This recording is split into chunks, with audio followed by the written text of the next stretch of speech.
Great stuff. Hi Ryan, congratulations on qualification first of all. Thank you.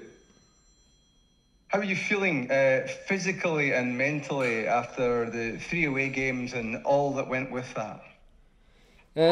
Physically and mentally, I'm on the track of recovering. Obviously, as players, you get everything done for you nowadays, and here at Rangers, we've got top facilities to come in and use the facilities to recover. You've got the pool, the ice baths, and masseurs and that sort of stuff. So physically, I'm on the way to recovering for the weekend, and mentally, obviously, it was on the back of a tough trip, 3 away games. Obviously, the first one was the cup final, if you like, and everything that came with that build-up, and obviously trying to get the nation to a major tournament. So obviously pleased to have done that, and delighted to be back at Rangers and looking forward to the weekend. Ryan, I wonder if it's, obviously when your childhood dream is to play at the highest level against the highest level of opponent, the prospect of playing against England at Wembley, what that potentially would mean to you.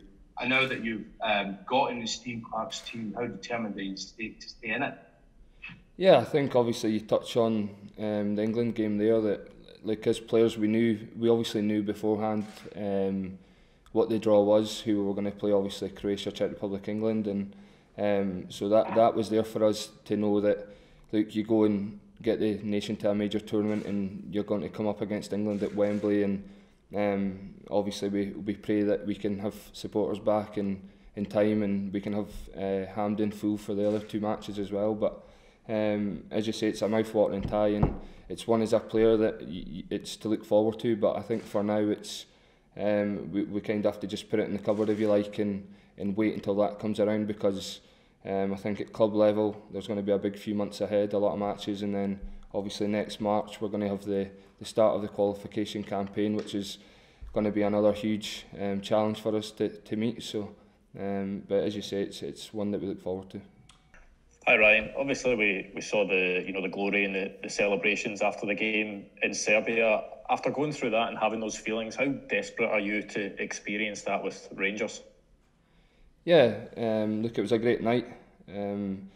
As I said before, it was like one of the ones where obviously we're away from home and we're against a top side, and maybe a lot of people would have written us off and made us underdogs, but we just stuck to what we believed in, and got the result. We got there in the hard way, but we got there in the end, and I think that feeling that you want to, as a player, you want to have that as many times as you can throughout your career, and it was a very special night. So going forward, hopefully I've got more of that feeling to come.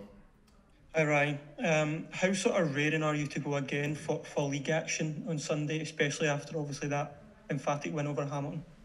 Yeah, I can't wait. I think obviously it's the same as when you kind of have an international, and you kind of have to wait a while before you go back, and then when it starts getting closer, then you start getting the itch for it, and you can't wait to get back and play. It's the same at club level. I've been away from Rangers now for 10 days or more, so I've been itching to get back and itching to play and get back into club level as well. So looking forward to it. Sunday will be a good match, and I'm sure it's one it'll be a good test. Morning, Ryan.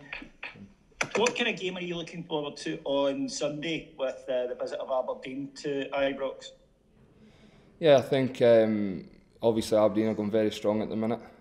Derek and Tony are doing a great job. You see they've been on a good run, picking up big results along the way. So we know it's going to be a tough afternoon.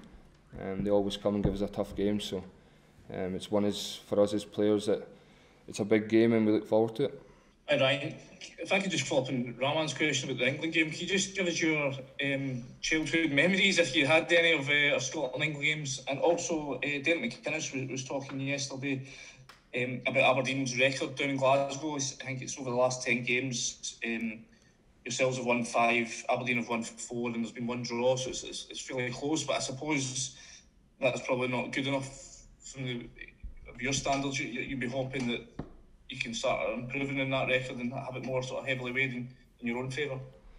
Yeah, obviously I wasn't aware of that record and what you were saying there, but I think for us it's just another game. For us it's Aberdeen coming down, and we know the test that they always give us. They always give us a tough match. They always try and stay in the game, especially up until half time. Then they'll try and hit us in the counter attack. I know Derek and Tony are big on set pieces as well, so we'll have to be big and be strong on that side of it as well. But look, it's Aberdeen are a good side, and but as I say, it's another test for us, and we've met many tests this season where we've thought it's going to be a tough game, and it has been. It's proved to be the case, but we've got there and got the results. So we'll have the same mentality going into Sunday, that come 12 o'clock we just need to come out the traps and be ready to go and get 3 points for our club. Perfect. Your England memories? If you have any? It's probably more recently the Scotland-England. There was, I don't know what year it was, but I'm sure Kenny Miller scored in the game. 3-2 game. Yeah, the 3-2 game. That's probably my most recent memory of it, and you've seen how big of a game it is for the country, that the amount of supporters that will travel down to London and be right behind us. So we know it'll be a massive game, a massive occasion, but we'll look forward to that when it comes round.